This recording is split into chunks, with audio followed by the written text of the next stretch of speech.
Bien, bonjour mes amis, je vous accueille une fois de plus dans ce webinaire qui pour une fois va être consacré à un sujet un peu différent, qui touche à la programmation cette fois-ci, parce que la programmation, ça fait quand même partie de notre métier. Et donc, on va parler de programmation fonctionnelle aujourd'hui.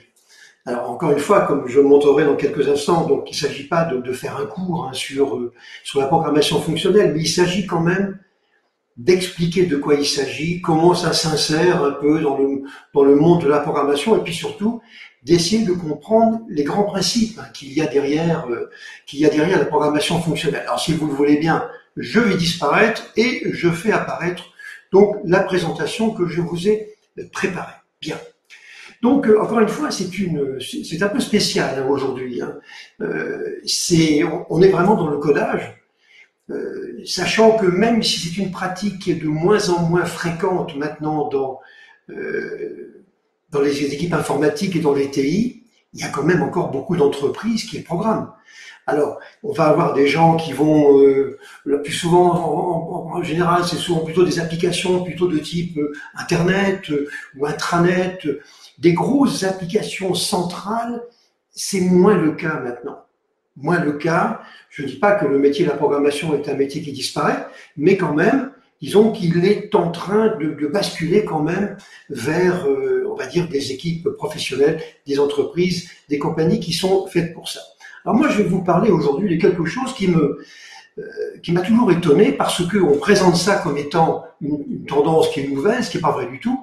La programmation fonctionnelle est quelque chose qui existe depuis déjà très longtemps, mais ce n'est que maintenant, à la faveur probablement de l'arrivée de l'intelligence artificielle, par exemple, voire pourquoi pas le calcul de calcul de l'informatique quantique, des algorithmes quantiques.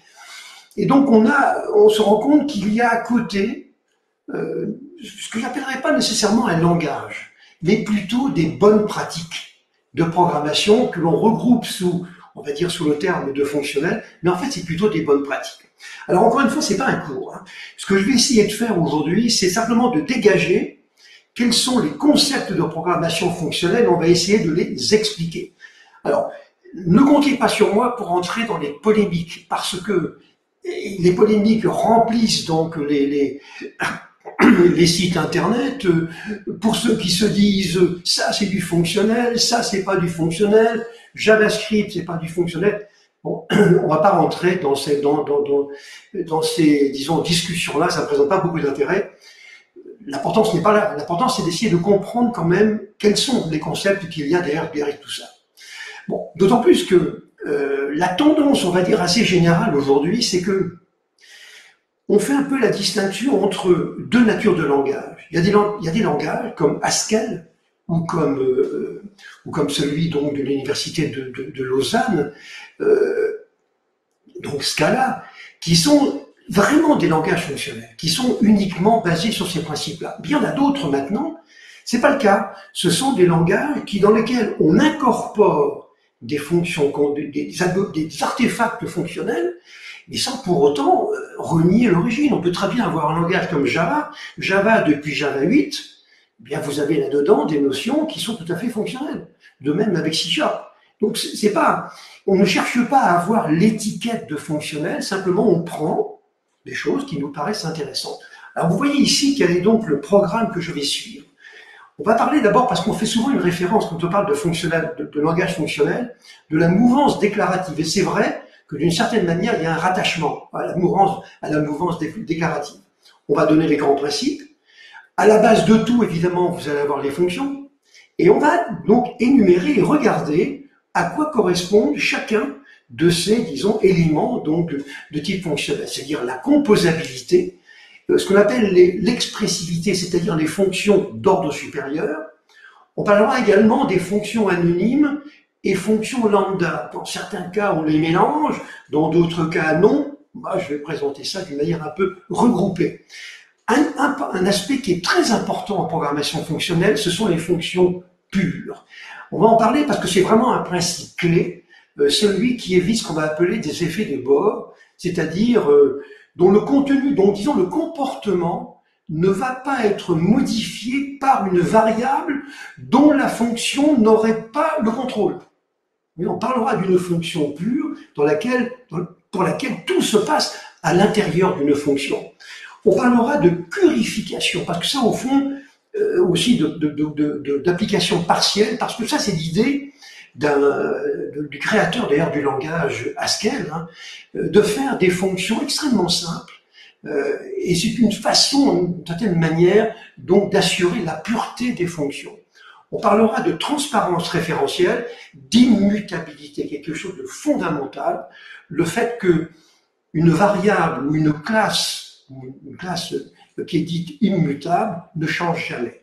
On crée des instances différentes, on crée des copies, où on va des versions donc de variables, mais on ne modifie pas la variable. On parlera d'immutabilité, ça c'est vraiment essentiel.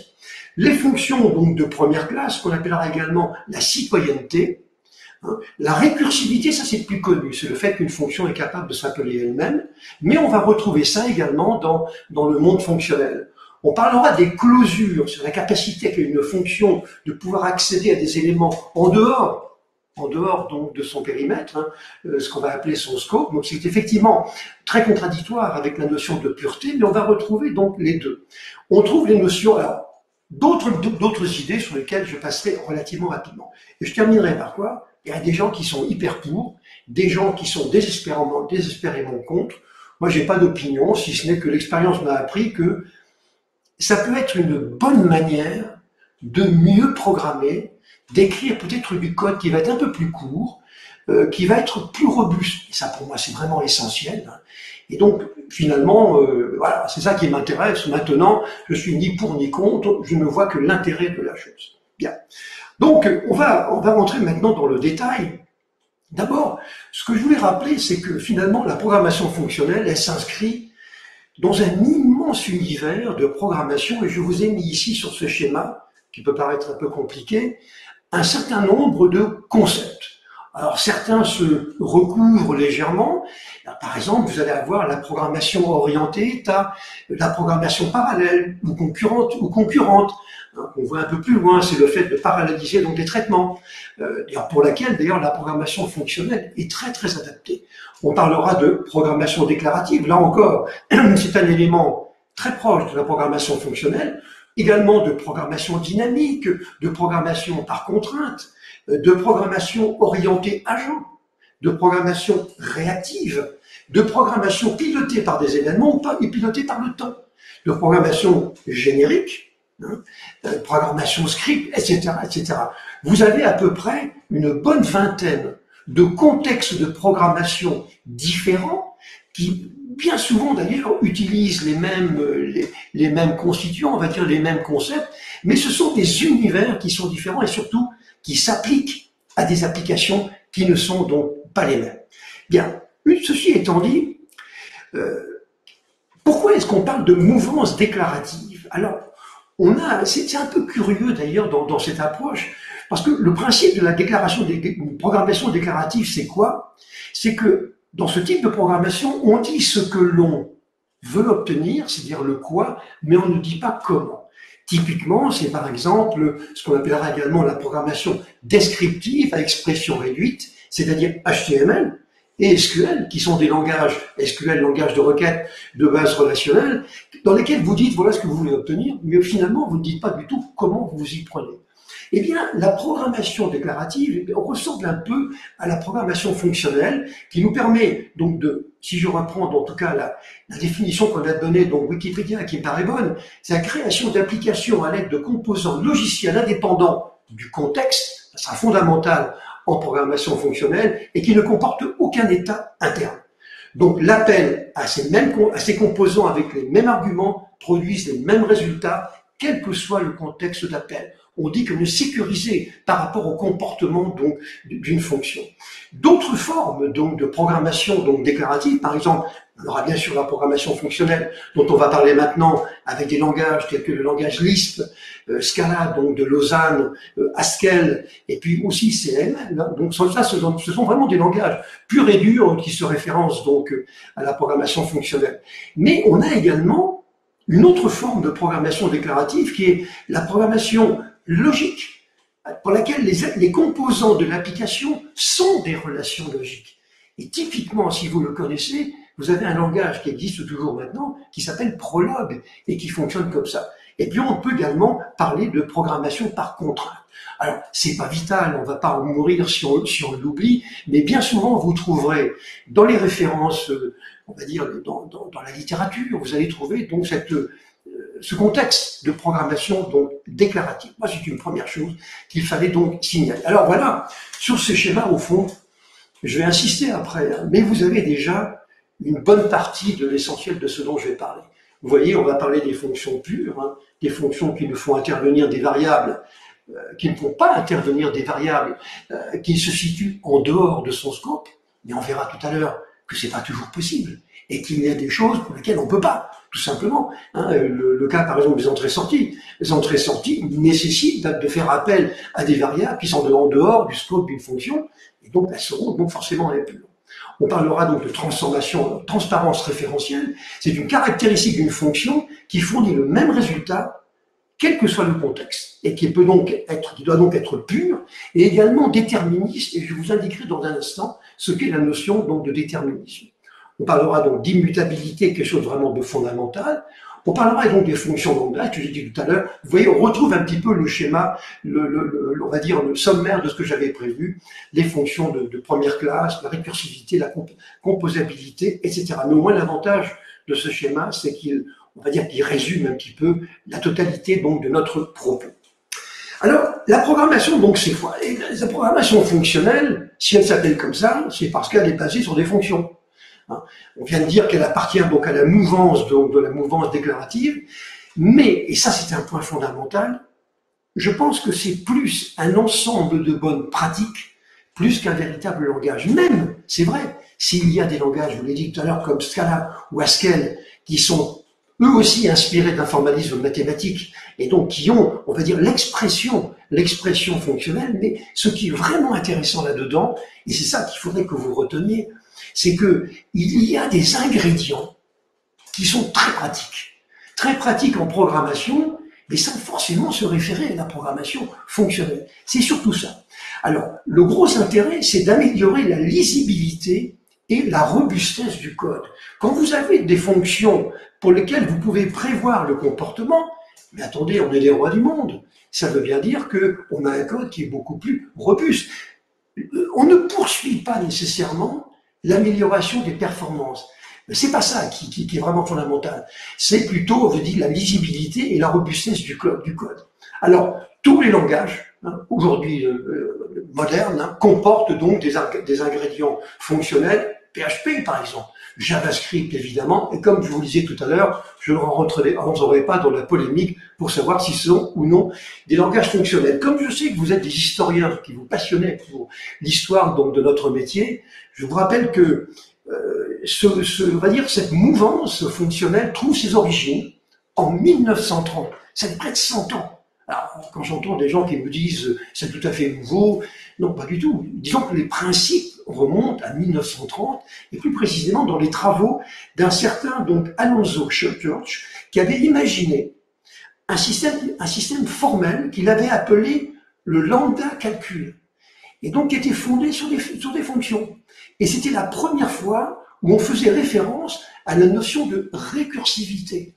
On est en 1930, et il faut savoir que les premiers ordinateurs ne sont sortis qu'à la fin des années 40, plutôt pas à la fin, au milieu des années 40, donc avec des machines comme chez IBM, le Stretch ou la machine ILIAC à la fin donc, de la guerre. Et donc, on va dire 15 ans avant, on parlait déjà de récursivité. Alors, les langages fonctionnels, ce qu'il faut savoir, c'est qu'ils utilisent, et ça aussi c'est l'une de leurs grandes caractéristiques, des types et des structures de données de haut niveau. C'est pour ça qu'on retrouve Lisp là-dedans, hein. Par exemple des listes extensibles sur lesquelles on peut appliquer des traitements globaux. Hein, c'est le cas donc des données de très haut niveau. Ça c'est quelque chose d'extrêmement intéressant. Hein, beaucoup de langages, par exemple tels que Python, utilisent des structures de très haut niveau, des listes mais aussi des dictionnaires, sur lesquels on peut appliquer donc on va dire des traitements globaux. Ça, c'est typiquement du fonctionnel.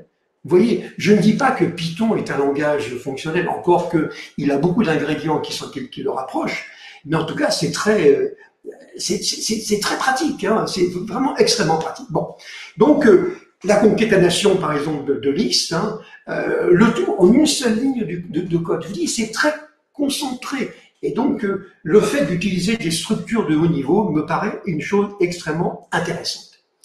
Alors, à la base de tout, donc, les fonctions. Alors, je vous promets, je ne vais pas faire de mathématiques. Ça, je vous l'avais dit, hein, pas. Mais la programmation fonctionnelle est quand même basée sur des fonctions.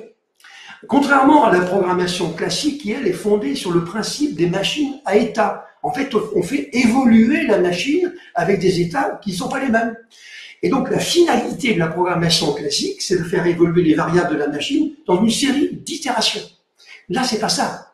Là, un langage fonctionnel, la programmation fonctionnelle, elle est fondée sur une notion mathématique. Alors, ceux qui ont fait un peu de maths, y égale f de x1, x2, x3, etc., xn, qui a un ensemble de valeurs, on va dire un tuple x1, x2, xn, fait correspondre une seule valeur y. Et c'est pour ça que les petits malins qui travaillent aujourd'hui sur l'informatique quantique se disent « mais voilà ce qu'il me faut, puisque j'ai besoin d'une logique de traitement qui va faire des traitements monstrueux avec des données également monstrueuses, mais pour ne fournir qu'un seul résultat. » Vous voyez, je rappelle qu'on en avait parlé lors d'un webinaire précédent, ce n'est pas la problématique d'un tri de fichiers, hein, on est bien d'accord. Donc souvent, on fait le rapprochement entre programmation fonctionnelle et programmation quantique. Alors, la notion de fonction, c'est une fonction mathématique, c'est une fonction qui fait un certain traitement, hein, qui s'applique sur une expression donc mathématique. Alors, vous pouvez appeler ça un bloc de traitement, une fonction, moi ça ne me gêne pas, tout ça, ça me convient très bien.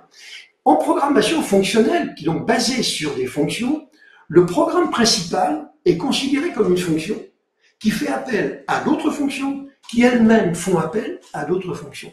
C'est une technique, et je crois que c'est l'un des termes qui caractérise le mieux le fonctionnel, c'est une technique de composition, d'assemblage de fonctions, c'est une sorte de Lego, la fonction étant une unité de base. Vous voyez, en fait, on organise des fonctions les unes par rapport aux autres, on les emboîte les unes dans les autres comme des poupées russes. C'est exactement pareil. Donc une fonction peut en contenir une autre. Bon, bien sûr, vous allez me dire, mais il y a d'autres langages classiques, hein, procéduraux, qui ont un peu la même idée. Lorsque vous avez une fonction anonyme ou une fonction lambda, le fait que vous pouvez envoyer comme paramètre une fonction dans une autre fonction, c'est une forme d'encapsulage de fonction. Donc on peut dire quelque part, il y a également la notion donc de programmation fonctionnelle là-dedans. Cela dit, en programmation fonctionnelle, vous n'avez pas les notions de classe, encore que, je vous dis, il y a des langages orientés objets qui ont des caractéristiques fonctionnelles, mais on va dire sur les fondements, il n'y a pas de notion de classe, pas d'encapsulage, il n'y a pas d'héritage, on n'est pas en programmation objet. Mais je vous dis tout de suite une chose, la programmation fonctionnelle, donc ce sont des bonnes pratiques, n'est pas faite pour remplacer ni la programmation objet, ni la programmation impérative, ce que l'on appelle manière, à mon avis, pas très correcte, la programmation donc procédurale. C'est pas fait pour ça. Simplement, on pourra donc mettre des ingrédients donc de programmation fonctionnelle dans ces autres langages. Ça, c'est donc, on va dire, la base de tout sont les fonctions. Ce qu'on appelle la composabilité. Alors là, je vous vois déjà hurler, hein. Je sais, puisqu'on voit quelques petites fonctions mathématiques ici, hein. C'est le même principe qu'en mathématiques. En mathématiques, quand vous avez une fonction y égale f de x, et une fonction z égale g de x. Si le paramètre x s'y prête, on peut très bien écrire z égale g de f de x. C'est-à-dire que le résultat de la fonction f, c'est l'argument de la fonction z. On dit que les fonctions sont composées. Vous voyez? Par exemple, vous vérifierez après, on ne va pas le faire maintenant parce qu'on n'a pas beaucoup de temps, hein. Par exemple, si j'ai une première fonction que j'écris ici, val f égale, entre parenthèses, x de point integer, donc c'est un entier, donc égale, entraîne x plus 2, ça consiste à incrémenter la variable x de la valeur 2. Si la deuxième fonction, val g, qui est indiquée ici, donc en fait c'est x que multiplie 5, ça multiplie par 5 la valeur de la variable. On part du principe que les deux x qui sont utilisés ici sont de même type. La composition donc des deux fonctions, ça va revenir à les emboîter. et vous avez donc l'instruction qui est ici. La première fonction f fournit un entier à la deuxième fonction g, et on emboîte donc les traitements, et vous avez ici en Scala, en langage de Scala, vous avez l'instruction qui correspond à cet emboîtement, on va dire, cet encapsulage donc des fonctions. La composabilité est une notion qui est extrêmement importante. Je vous ai dit tout à l'heure qu'en fait la programmation fonctionnelle, c'est on passe son temps à travailler sur des fonctions, à les composer, à les emboîter, à faire des choses intéressantes dessus. Et l'une des caractéristiques, à mon sens, les plus intéressantes, c'est justement donc la composabilité. Qu'est-ce que l'on appelle maintenant, en programmation fonctionnelle, l'expressivité, ou si vous préférez, une fonction d'ordre supérieur? Eh bien, ce sont des fonctions qui prennent en entrée une ou plusieurs autres fonctions et retournent en sortie une fonction. C'est l'emboîtement des poupées russes. Alors, par exemple, un langage que vous devez sans doute connaître, qui est un langage JavaScript, qui diffuse de JavaScript, qui s'appelle React, on parle de fonctions qui s'appellent de fonctions, donc un composant d'ordre supérieur, HOC. Dans ce cas-là, c'est une fonction JavaScript d'ordre supérieur qui retourne un composant. Vous voyez, en fait, une fonction d'ordre supérieur, d'une manière plus générique, fait la même chose, mais en retournant cette fois-ci une fonction. Alors, les fonctions dites donc d'ordre supérieur prennent en entrée donc une ou plusieurs fonctions et peuvent retourner donc des fonctions en sortie. Celle que je vous dis tout à l'heure, c'est le fameux effet gigogne, donc des poupées russes, et donc c'est un aspect très pertinent et très important donc en programmation fonctionnelle. Mais je vous le dis tout de suite, faut pas avoir peur, c'est en fait relativement simple. Moi je suis convaincu, pour l'avoir pratiqué, que finalement c'est beaucoup plus difficile à expliquer qu'à pratiquer. Ah oui, à comprendre, à expliquer, c'est pas simple. Mais une fois qu'on a à peu près vu comment tout ça comment ça marche, finalement c'est relativement simple. C'est plus compliqué donc à expliquer qu'à pratiquer. Alors, une autre notion maintenant, donc les fonctions lambda et anonymes, quelque chose qu'on va retrouver, mais que vous retrouvez dans pratiquement tous les langages aujourd'hui. Alors, par principe, une fonction anonyme, c'est une fonction qui n'a pas de nom. Et à la place du nom dans une instruction, eh bien, on trouve les instructions qui sont introduites, dans tous les cas, avec une syntaxe particulière. C'est une fonction anonyme. On peut passer une fonction anonyme comme ça à une autre fonction. Une fonction lambda, je me méfie de la définition que j'en donne ici parce qu'elle est un peu restrictive. En fait, ça va, selon les langages, ça peut aller beaucoup plus loin. En fait, pour moi, c'est une fonction anonyme. Sa définition se fait sans déclaration explicite du type de retour, vous me suivez, ni de modificateur d'accès, ni de nom. C'est une sorte de raccourci syntaxique qui permet de définir une méthode directement, ou une fonction, à l'endroit où elle est utilisée. Souvent, c'est excessivement pratique. La manière, ensuite, d'évaluer donc une expression permet aussi, là on est en dehors donc des fonctions lambda et fonctions anonymes, permet aussi de distinguer donc les langages. On parlera par exemple d'une notion que vous allez retrouver en fonctionnel, une évaluation stricte. Quand on a une fonction à évaluation stricte, tous les arguments de la fonction sont évalués avant que la fonction elle-même soit appelée, ce qui présente un intérêt. Imaginez que vous ayez parmi les arguments 10 divisé par 0. Boum, ça va exploser évidemment. Si vous appelez la fonction, vous allez avoir une exception. Par contre, si vous faites une évaluation stricte, il va déterminer le nombre d'arguments, mais il va déterminer que l'un d'entre eux est un argument qui n'est pas normal. Quand on parle, autre notion donc du fonctionnel, d'évaluation paresseuse, lazy evaluation. Cette fois, c'est une fonction dont les arguments existent, mais ils ne sont évalués que lorsqu'on en a besoin. Vous voyez, on dit que c'est une évaluation retardée ou une évaluation donc paresseuse, c'est l'expression. Et là encore, si vous regardez bien les langages aujourd'hui, vous faites une distinction selon de ces langages, d'entre ces langages, selon le type d'évaluation donc que ces langages pratiquent. Donc ça, il fallait le dire. Alors maintenant, une fonction pure. Alors une fonction pure, ça, c'est essentiel. C'est un principe clé donc de la programmation fonctionnelle. Alors, sachant que une fonction pure, c'est une fonction, la définition, qui n'entraîne pas d'effet de bord. C'est-à-dire, donc, s'il n'a pas d'effet de bord, donc elle ne récupère ni ne modifie des variables qui ne sont pas à sa portée. Tout se passe à l'intérieur. Par exemple, si une fonction ouvre une socket web ou lance une requête Ajax, par exemple, elle n'est pas pure, puisqu'il va y avoir des choses qui vont se produire sur le serveur. Et donc, on n'en est pas maître. Vous voyez, ça ressemble d'ailleurs, si vous, je pense que vous me suivez bien, hein, ça ressemble d'ailleurs à ce qu'on peut trouver, mettons, en Java.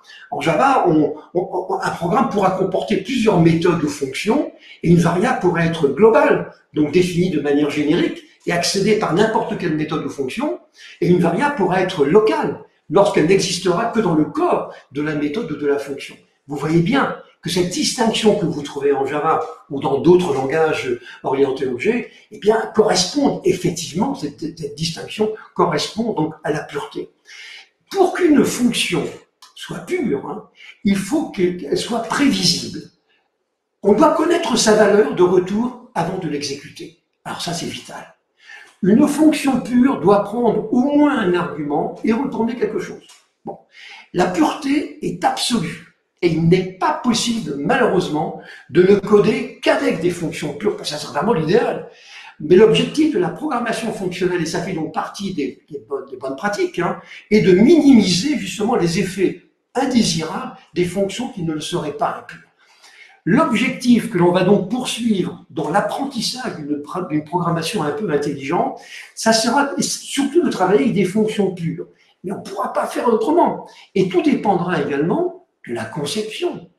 Si on a conçu une application d'une manière un petit peu hétéroclite, on ne pourra peut-être pas utiliser des fonctions pures. Et donc, on dira que les bons programmeurs ne dépassent pas 20% de code impur. Et parfois, ils arrivent même à atteindre 10%. Et vous voyez bien toute l'importance donc que recouvre donc la conception. Alors, je pense que l'usage des fonctions pures, ça rend le code beaucoup plus propre et surtout beaucoup plus facile à mettre au point. Alors, le gros avantage est qu'une fonction donc impure hein, est réutilisable n'importe où puisqu'elle n'agit pas sur des paramètres externes. Tout se passe à l'intérieur de la fonction. Vous avez ici, sur la partie droite de cet écran, vous avez ici deux fonctions qui sont impures. Vous voyez, la fonction ajoute 2x, eh bien, elle ajoute quelque chose à la valeur x, sauf que le x, il est donc paramétré, initialisé par un let en dehors de la fonction. Elle est impure.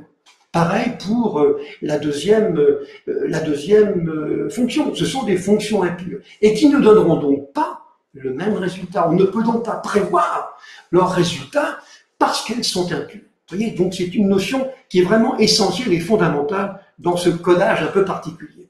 Alors, je vous montre ici une fonction qui, elle, est pure. Vous avez ici le f de i avec accolade, return i plus 2, fin d'accolade, la fonction, il se passe quelque chose à l'intérieur. Et le i, il n'est pas donc décrit à l'extérieur. Si vous faites f de 1, vous aurez 3. Si vous recommencez et vous faites f de 1, vous aurez toujours 3. Elle est pure, parce qu'elle ne travaille que sur des données qui sont internes. Et si on la rappelle plusieurs fois, elle donnera toujours le même résultat. Par contre, si vous avez j égale 3, ce que ressemble un petit peu à ce qu'on montrait précédemment, f de i, vous avez j égale i plus j, return de j, eh bien si vous faites f de 1, vous allez avoir 4. Si vous recommencez à faire f de 1, vous allez avoir 5. Ça, c'est une fonction impure, parce qu'elle fait intervenir la variable j qui est définie en dehors de son périmètre. Et donc, elle donnera des résultats donc différents. Une fonction pure doit respecter 3 grands principes. Donc, ne pas entraîner d'effet de bord, donc de modifier des variables qui sont définies en dehors de son périmètre, être prévisible, ce qui exclut donc de facto tous les appels asynchrones comme Ajax ou les promesses que vous trouvez donc en JavaScript. Les fameux promises donc de JavaScript qui vous permettent finalement de déconnecter le code local JavaScript avec un autre code qui s'exécute sur un serveur. Là, c'est pas prévisible, on ne sait pas du tout ce qui va se passer sur le serveur. Donc là, JavaScript de ce point de vue-là n'est pas pur, donc ne serait pas fonctionnel. Et on doit toujours retourner quelque chose, prendre un ou plusieurs arguments donc en entrée et retourner donc un résultat. Vous voyez, cette notion donc de pureté est vraiment fondamentale. Alors, il y a une extension à la pureté fonctionnelle. Alors, je vous dis tout de suite, j'aime pas trop le mot pureté, moi, tout ça, des connotations un peu désagréables. Mais bon, ça s'appelle comme ça, j'y peux rien. Alors, il y avait un concepteur donc de programme, c'est lui qui a inventé le langage Haskell, qui s'appelle Haskell-Curry, qui était un mathématicien donc américain, très connu pour ses travaux sur la logique mathématique et qui est créateur du langage éponyme, du langage donc Haskell. L'idée de Curry était très simple. Plutôt que de concevoir des fonctions qui portent sur n arguments et qui de ce fait pouvaient risquer de ne pas être pures, vous voyez, parce qu'il y en a toujours une là-dedans qui pouvait être décrite et initialisée à l'extérieur, il vaut mieux les remplacer par n fonctions qui n'agissent que sur un seul paramètre. Voilà, c'est ça. La currification, c'est ça. Alors, il ne faut pas confondre la notion de currification dont vous entendrez très souvent parler dès que vous abordez les problèmes donc de programmation fonctionnelle. Il ne faut pas confondre ça avec les concepts d'application partielle, ce que vous trouvez assez souvent également. Là, ça consiste seulement à réduire le nombre d'arguments. Par exemple, en Python, vous avez les functions partial. Là, par exemple, si vous voulez utiliser une fonction dans laquelle vous avez 4 arguments, mais vous n'en voulez donc vous voulez en utiliser que 2, les autres étant fixes, vous pouvez le faire avec Python. Et par exemple, en Python, vous avez plusieurs, en natif, dans les fonctions natives de Python, vous en avez toute une série qui sont déjà prêtes à être partialisées. Par exemple, une fonction ici qui est indiquée, ma fonction argument de 1, argument de 2, etc. Eh bien, je peux fixer certains arguments et je vais utiliser pour ça la fameuse, l'épithète functools, functools est donc partiel. Et si j'écris liste 1 égale partial, entre parenthèses, ma fonction virgule 10, ça revient à dire que je fixe la valeur de l'argument 1 à 4. Et si je tape ensuite la commande ma fonction 2, 3, 4, 5, eh bien il me sortira 10,2345. Donc c'est pas la même chose. La currification, c'est donc le fait qu'on va essayer de faire sortir finalement les variables impures de ma fonction, alors que le concept d'application partielle, lui, c'est la réduction donc du nombre de paramètres. Tout ce dont je vous parle maintenant, ça fait partie du corpus de programmation fonctionnelle. Vous voyez, et je pense que avant d'aborder un langage comme Scala, par exemple, ou comme d'autres, ou Haskell est quand même un peu plus compliqué, mais Scala, par exemple, eh bien, je pense qu'il faut s'imprégner de tout ça, bien comprendre de quoi il s'agit, sinon on risque de passer à côté de l'intérêt du langage Scala lui-même. Vous voyez, c'est une recommandation que je fais, pour l'avoir pratiqué souvent, je peux vous assurer que c'est quand même bénéfique. La fameuse transparence référentielle, maintenant, voilà encore un argument très important donc en programmation fonctionnelle. Ça veut dire que l'exécution d'une fonction ne dépend pas de l'environnement dans lequel elle se trouve et donnera toujours les mêmes résultats. Elle doit donc être pure, on l'a vu, et déterministe. Le déterminisme, ça veut dire que si on fournit les mêmes arguments à une fonction, elle donnera toujours le même résultat. Par exemple, en Scala, vous avez ici un code Scala, def addition entre parenthèses x de point int égale les deux accolades, et ça vous retourne donc x plus 1. On dit qu'elle est déterministe, parce que si on saisit une succession de print addition entre parenthèses 10, vous obtiendrez toujours 11. Elle est déterministe, pure et déterministe.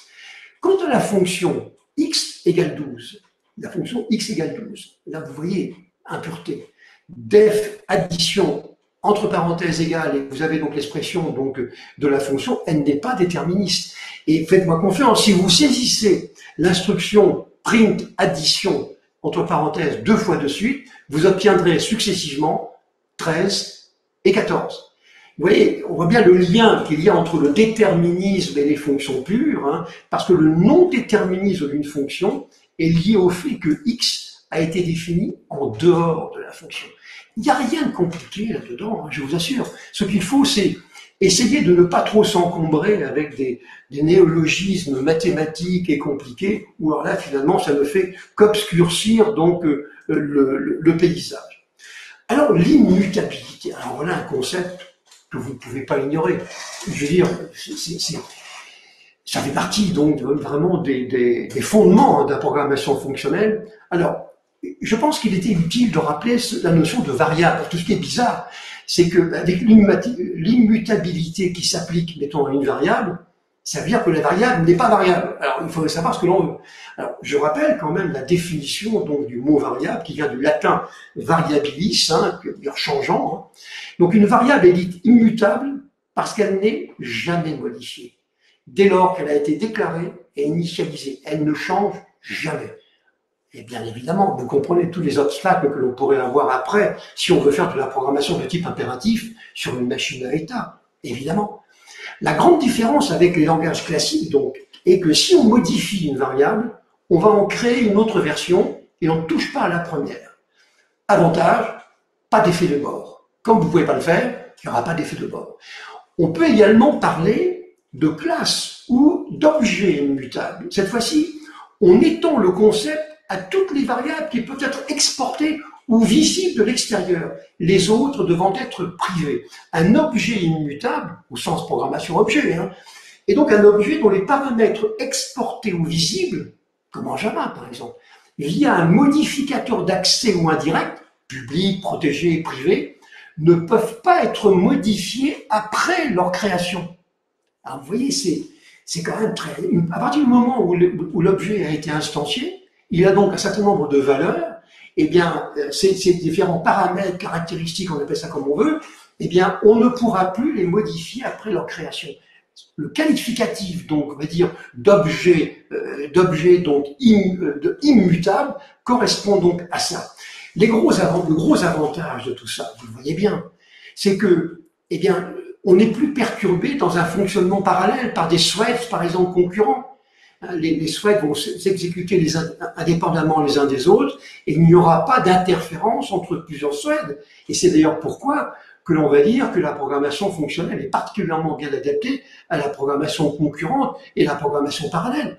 On peut également les mettre en cache pour accélérer donc les traitements. Ça constitue de très très bonnes clés pour on va dire des descriptions de données de haut niveau telles que les maps et les sets.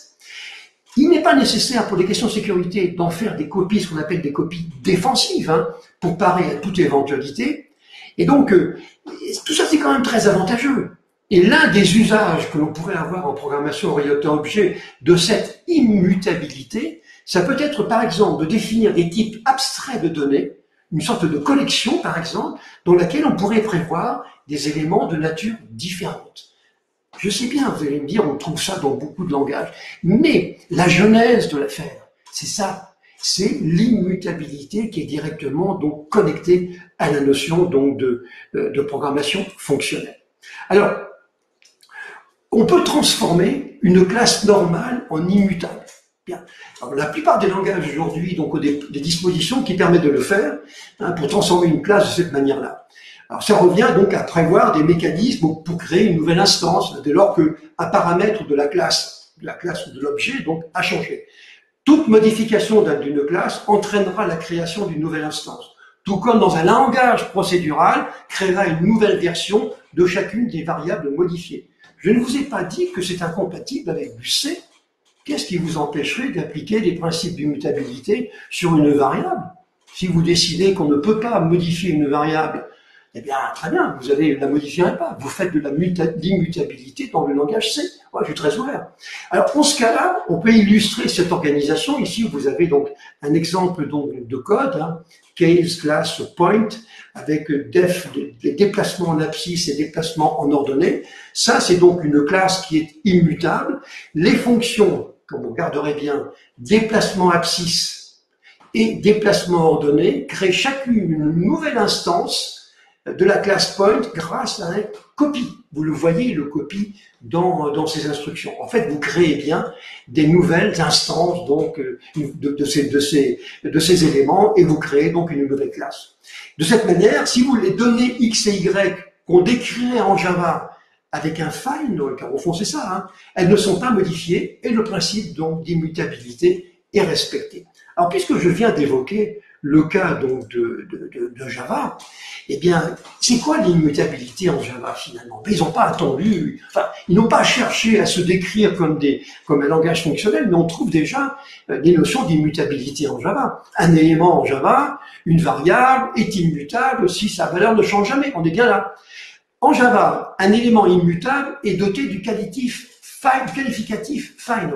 C'est qu'il ne peut pas être modifié dans la suite du programme. Il n'y aura pas de setter ailleurs pour le transformer. Alors ça peut s'appliquer, cette notion-là, à des attributs, à des méthodes d'une classe. Alors on peut avoir les éléments qui seront mutables, ça peut être des variables d'une classe non finale, vous voyez, qui ne sont pas caractérisés par un final. Ça peut être des objets distants, les services de type stateful, les bases de données, qui créent donc un couplage qui est fort, ce qu'on cherche donc à éviter.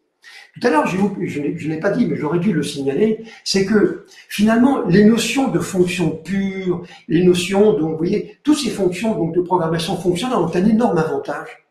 C'est qu'elles permettent donc de limiter ce qu'on va appeler la complexité du codage. Et vous remarquerez que on va dire les algorithmes, les méthodes qui sont utilisées pour mesurer, quantifier la complexité d'un programme, eh bien, sont la plupart du temps fondées sur la dépendance qu'il y a entre deux méthodes, entre deux classes, vous voyez, de dépendance. À partir du moment où vous avez des fonctions pures, avec un scope qui est limité et tout se passe à l'intérieur du scope, il est évident que cette dépendance n'existe plus. Donc, plus vous allez écrire du code fonctionnel, on va dire, pur, plus vous allez avoir quelque chose qui ne sera pas complexe. Et qui dit pas complexe, dit facile à maîtriser et facile à maintenir. Alors ça, c'est vraiment essentiel et vous pouvez trouver dans les algorithmes de Kemmerer, par exemple, exactement cette notion qui mesure la complexité donc d'un code. Alors, vous voyez, donc ça peut s'appliquer à tout ça. La référence au mot-clé this ne doit jamais être exportée en Java. Tous les champs qui se réfèrent à un objet mutable doivent être privés et ne peuvent pas être exportés. Alors ici, vous avez, donc ça vient d'un site qui s'appelle Shrill, donc le seuil. Il y a deux classes dont le but ici est de filtrer donc une liste d'entiers par rapport donc à un seuil. Voilà, c'est exactement ça. Et je vous ai mis ici donc des exemples d'immutabilité en Java avec l'instruction avec le final, une première classe ici, donc une méthode qui est peut-être redéfinie, qui ne peut pas être redéfinie, la méthode dans une classe dérivée. L'immutabilité donc peut être appliquée sur des variables locales dont on est sûr qu'elles ne changeront pas, et une classe finale ne peut pas être dérivée, donc pas d'héritage. Voyez. Alors tout ça, quelque part, ça se mord un peu, hein, ça se recouvre un peu. Et donc c'est pour ça qu'il faut avoir des idées claires sur les principes fondamentaux. On ne cherche pas à être un prix Nobel de Java ou un prix Nobel de programmation fonctionnelle. Ce que l'on veut, c'est comprendre de quoi on parle. Et l'expérience montre, cette expérience, je l'ai pratiquée, qu'en général, les gens vont trop vite.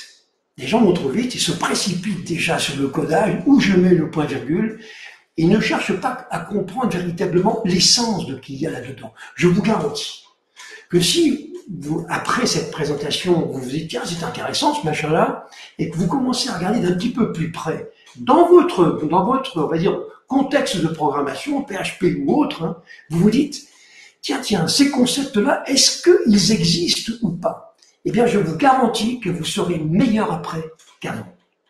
Vous serez meilleur après qu'avant. Ça, j'en suis absolument certain. Continuons donc notre démonstration, et on est maintenant sur un autre critère très important en programmation fonctionnelle, c'est ce qu'on va appeler la citoyenneté. Donc, ça s'appelle aussi des fonctions de première classe, first class.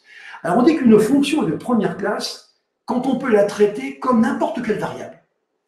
Un entier, une chaîne de caractères, on dit qu'elle a le même statut qu'une variable.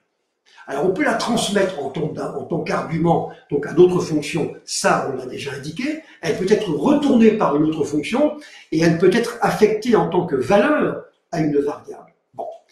Alors on peut agir dessus de la même manière que sur une variable classique. Par exemple, on peut la nommer x égale sin, point virgule, vous la nommez. On peut la définir et la créer à la demande. Si vous tapez x égale function x égale x plus 1, vous la définissez. On peut la passer en argument à une autre fonction, le f de sin, sin étant le sinus, bien entendu. Elle peut être le résultat d'une fonction. Entre parenthèses, f parenthèse 5 parenthèse 7, on utilise le résultat d'une fonction. Et on peut également la stocker dans une structure de données quelconque. Exemple, un array, un tableau, vous allez avoir deux points égaux, log, sinus, cosinus, tangente, arctangente, tout ce que vous voudrez. On peut donc manipuler, traiter les fonctions donc de première classe, dites citoyennes, exactement de la même manière qu'une autre variable. Là encore, vous allez les trouver et vous verrez que dans beaucoup de langages aujourd'hui, on parle de citoyenneté, de fonctions de première classe. Regardez bien les dernières versions. Depuis Java 9, par exemple, ou depuis les dernières versions de C++, depuis la version 11, par exemple, de C++, ou celle de C#, tout ça, toutes ces nouvelles versions de langage se sont améliorées grâce justement à l'adjonction de fonctions de ce type, ici fonctions donc de première classe. Je continue donc ma démonstration. Hein. Alors, la récursivité, tout le monde connaît, j'espère en tout cas, hein, puisque ça n'est pas lié finalement à la programmation. Hein. C'est le fait qu'une fonction est dite récursive quand elle peut s'appeler elle-même. Il y a d'autres définitions, mais je pense que c'est celle qui correspond le mieux, en tout cas, à la définition d'origine, qui est une définition mathématique, qui est une sorte de boucle dans laquelle la fonction travaille sur des arguments différents. C'est exactement ce que l'on fait quand on désigne en mathématiques ce qu'on appelle le raisonnement par récurrence. En fait, c'est une boucle. Bien qu'il y ait, c'est vrai, entre le raisonnement par récurrence et puis la récursivité, il y a un certain nombre de différences sémantiques dans lesquelles je n'entrerai pas, mais je suis persuadé qu'après, vous allez vous précipiter là-dessus. Par exemple, un bon exemple, à mon avis, pour comprendre ce qu'est donc le calcul par récursivité, c'est celui d'une factorielle n. Vous savez, factorielle n, c'est point d'exclamation n, comme chacun sait, et tout le monde le sait, c'est le produit des n premiers nombres. Par exemple, si factorielle n, et si n est un nombre entier, eh bien ça sera 1 que multiplie 2, que multiplie 3, etc., jusqu'à n-1 et que multiplie n. C'est donc dans le calcul d'une factorielle, on va évidemment utiliser des langages de type fonctionnel qui appliquent les notions de récursivité, et donc on va pouvoir mettre en œuvre ce concept pour travailler beaucoup mieux. La récursivité. Alors c'est pas le plus important. Le plus important c'est l'immutabilité donc et les fonctions pures. Alors autre élément qui est également important, c'est ce qu'on appelle les clausures.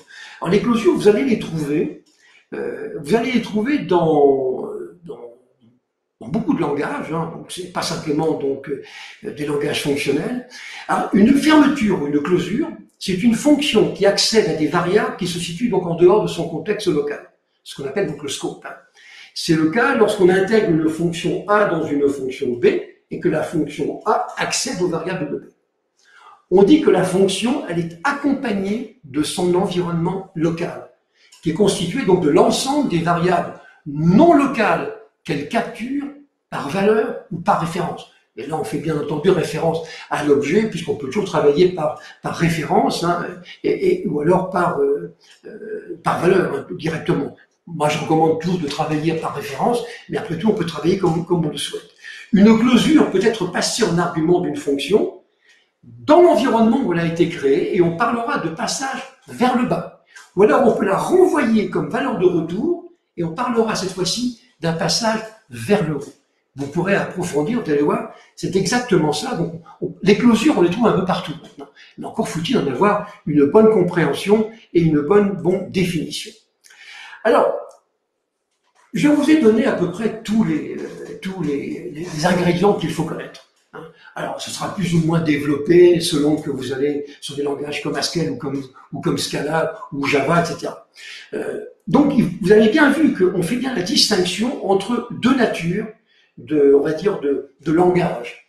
Hein, il y a vraiment les langages purement, on va dire, purement fonctionnels, qui ont une vocation fonctionnelle. Ce sera donc le cas de Scala, et excusez du peu, mais quand même utilisé par LinkedIn chez Microsoft et puis Twitter. Haskell est utilisé par Facebook et par Google. Erlang, un langage d'origine Ericsson, est utilisé par Yahoo, Facebook et également donc dans GitHub. Common Lisp, Scheme, et OCML, F#, F# de Microsoft, ou Clojure, qui est un petit peu pas le remplaçant, mais en tout cas le concurrent aujourd'hui du langage Lisp. Donc tout ça, ce sont des langages qui font un emploi très important, donc des caractéristiques fonctionnelles. Vous ne pouvez pas vous embarquer dans la compréhension et l'usage de ces langages si vous ne maîtrisez pas, tout au moins pour ces langages-là, d'une manière fine et exacte, la totalité des constituants du fonctionnel. Par contre, à côté, donc c'est la deuxième catégorie donc de langages, vous allez avoir des langages qui ont été améliorés et qui intègrent des paradigmes fonctionnels. Et c'est donc le cas de Python. Je considère que Python, qui est un langage à mon avis très génial, c'est quasiment totalement fonctionnel. Enfin bon, c'est Python, il y a PHP avec des fonctions donc de première classe, des fonctions lambda. Dans Java, depuis Java 8, vous avez les expressions lambda. Dans C#, vous avez les fonctions de première classe. Dans le C++, comme je vous le disais tout à l'heure, depuis la version 11 du compilateur, vous avez donc, il est également fonctionnel, vous trouvez également les fonctions de première classe. Même JavaScript insère des concepts fonctionnels avec une notion qu'il appelle le polyfill. Polyfill, ce n'est qu'une implémentation des concepts fonctionnels. Et Swift, qui est le langage qui a remplacé Objective-C chez Apple pour développer des applications sur iPhone, ou ailleurs, eh bien, lui encore, il comporte énormément donc d'aspects fonctionnels. Ou alors même Ruby, qui de mon point de vue est l'un des langages les plus brillants en matière de pédagogie pour apprendre vraiment à programmer, de notre ami Matsumoto, eh bien, lui aussi, il est très marqué par des caractéristiques fonctionnelles. Ouais, donc tout ça, ce sont des langages qui ont des caractéristiques fortes fonctionnelles.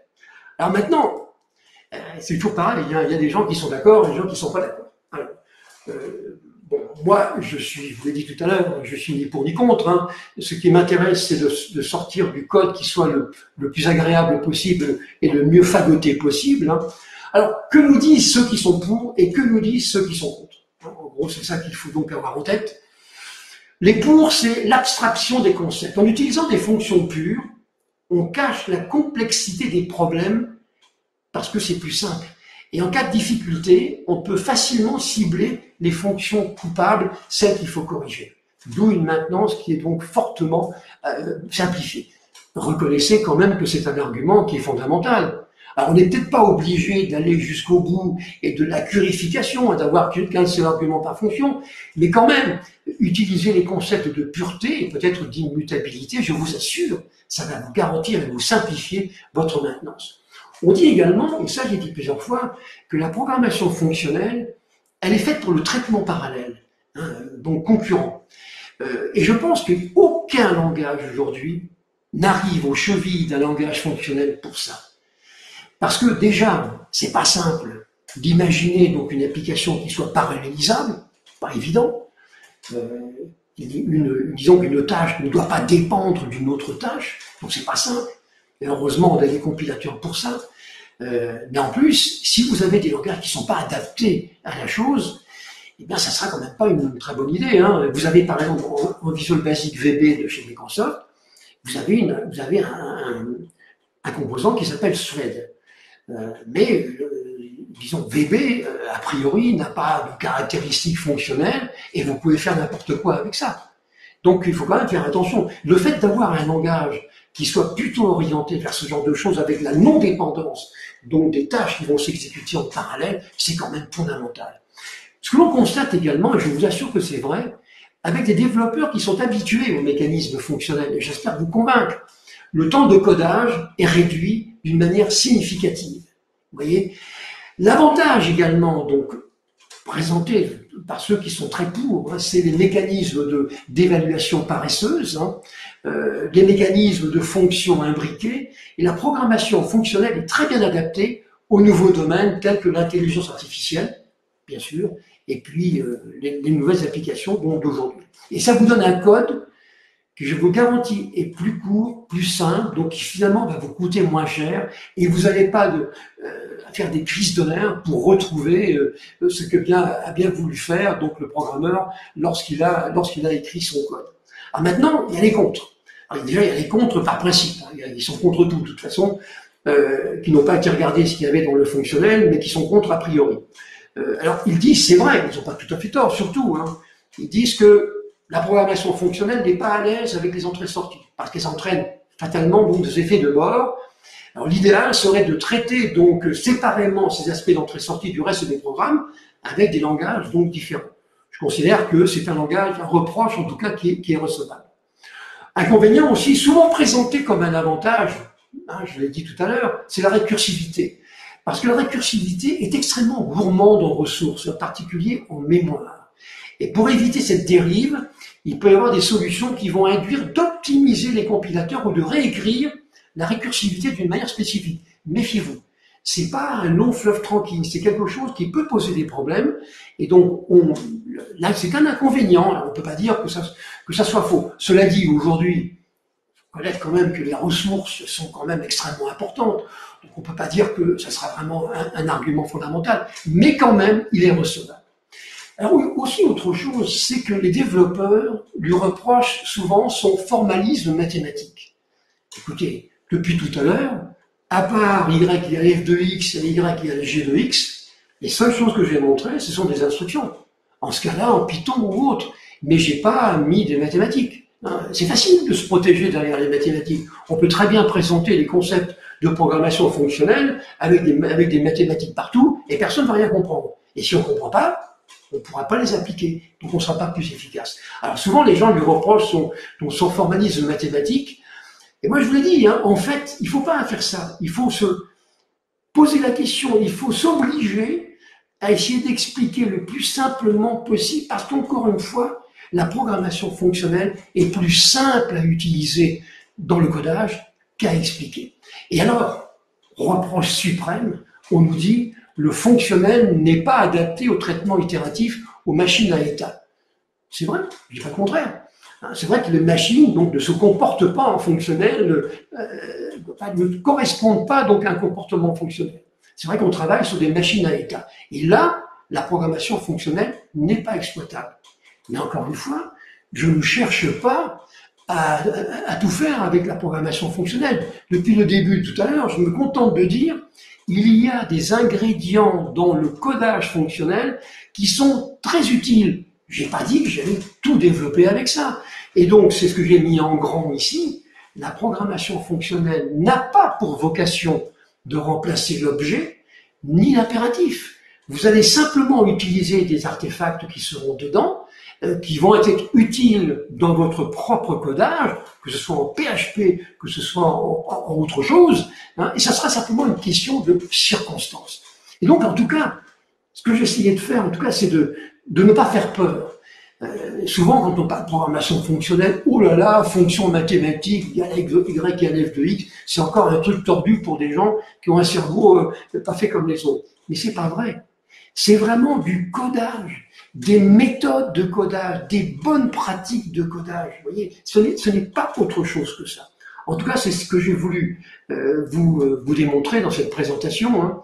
Alors, je vous rappelle que cette présentation, que nous arrivons donc au terme de notre rendez-vous, je vous rappelle qu'elle est disponible sur le site www.lemarçon.com. Elle le sera dès demain, donc vous pourrez la revoir comme vous voudrez. Il n'y aura pas de problème. Je vous donne rendez-vous sur les prochains rendez-vous, vous les voyez ici. Ce sont donc, alors, vendredi prochain, nous allons parler de quelque chose qui m'horripile, c'est les certificats payants. Je ne comprends pas pourquoi il y a un business autour des certificats. Et heureusement, on voit arriver maintenant un monde qui va être débarrassé des certificats payants. Ensuite, on parlera le 21, c'est notre ami Claude Etty qui vous présentera ça, c'est la justification financière des projets de qualité des données. On va vous montrer exactement ce qu'il faut faire quand on veut démontrer les problèmes de qualité des données. Le 28 février, alors je reviendrai, et donc on parlera de l'ITIL version 4. J'ai mis, vous avez du temps à perdre, bon, très bien, c'est un petit peu méchant, mais je l'ai déjà dit plusieurs fois lors de précédents webinars, où ITIL est devenu un but et non pas un outil. Moi, je me moque éperdument d'être certifié ITIL. Ce qui m'intéresse, c'est de traiter les services dans mon TI d'une manière un peu plus efficace. Mais c'est pas tout à fait le cas. On parlera plus tard donc de la fin des mots de passe, d'IBM, dont on parle beaucoup actuellement, c'est-à-dire en fait la programmation des réseaux. Et on en parle beaucoup parce que Ces jours-ci, on a vu apparaître des attaques très violentes qui ont été faites justement sur des systèmes de réseau qui sont programmables. On parlera également, là j'attire votre attention là-dessus parce que c'est très important, c'est l'évolution des runtimes aujourd'hui. On parle beaucoup de LLVM, il n'y a pas que ça. Il y a des runtimes sur PHP, les nouvelles versions, les nouveaux runtimes en Java, etc. Ça, c'est fondamental. Et le 30 mars, on terminera avec, avant de continuer sur d'autres, hein, avec les réseaux donc de type LP WAN, qui sont des réseaux donc sans fil qui permettent de raccorder donc des capteurs dont j'ai déjà dit qu'ils constituent, de mon point de vue, la 4e génération donc du système d'information. C'est donc fondamental. Et tout ce qui touche finalement au capteur, il faut le regarder de très près. Base de données, langage, etc. Voilà, donc j'espère que ça vous a intéressé, hein, et donc j'espère vous retrouver donc les prochaines fois. Nous parlerons encore donc de choses intéressantes. Vous pouvez donc récupérer cette présentation donc en direct sur lemarçon.com. À bientôt, je vous remercie donc de votre attention et bon courage pour la suite. Au revoir.